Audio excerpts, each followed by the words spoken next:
caffeine addiction and chronic fatigue recovery.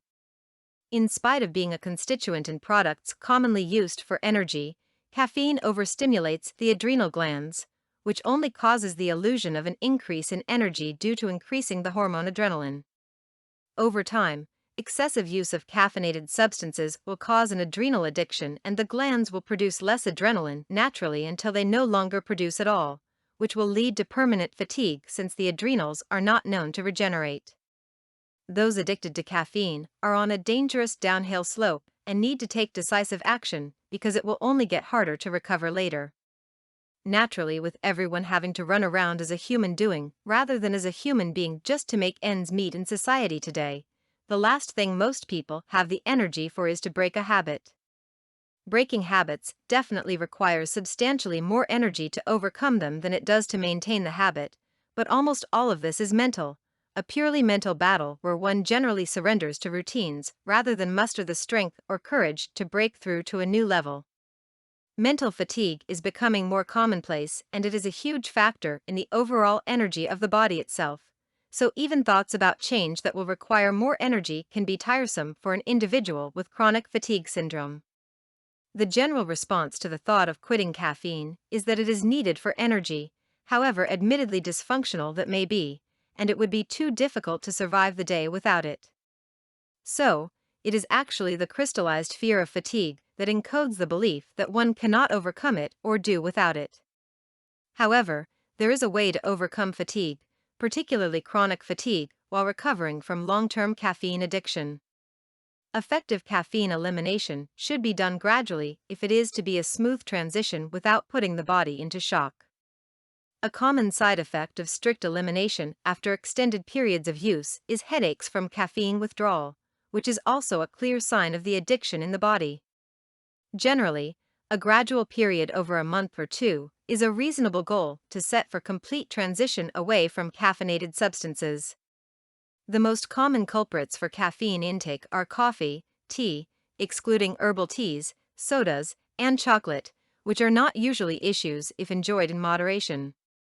However, when significant amounts are consumed daily, the body is thrown from its natural state of balance within the physiology of its physical and energetic systems. Contributing factors exacerbated by caffeine addiction as a compounding factor are surface breathing, hormone imbalances, and a lowered immune system.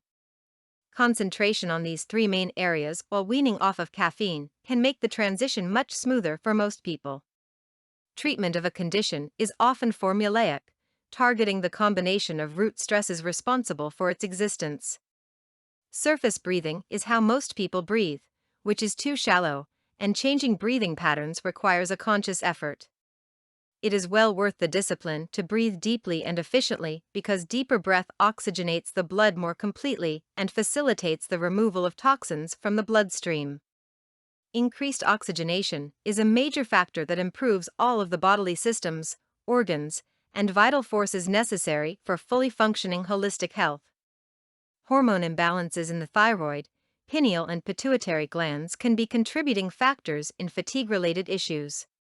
The hormones in these glands are easily imbalanced by increased adrenaline in the system, thus their functions are interrupted by continual caffeine consumption. If allowed to continue for long periods of time, these imbalances can be completely disruptive to many systems of the body and its energies. The immune system can be strengthened by the above-mentioned breathing exercises to help with the elimination of toxins. However, when the immune system has been suppressed for long periods of time, it is necessary to take purifying and immune-enhancing substances to bring the body back into harmonious balance. Getting proper rest, enough vitamins and minerals, and drinking enough water are the cornerstones of restoring the body to health, in addition to taking herbal extracts that have tonic actions on specific systems.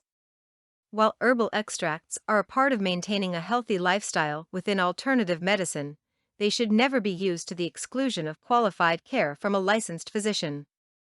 Both modalities are important for balance, and seeking out a physician that is open to alternative therapies is worth the effort it takes to find one. For more content like this, please visit learnforfree.biz.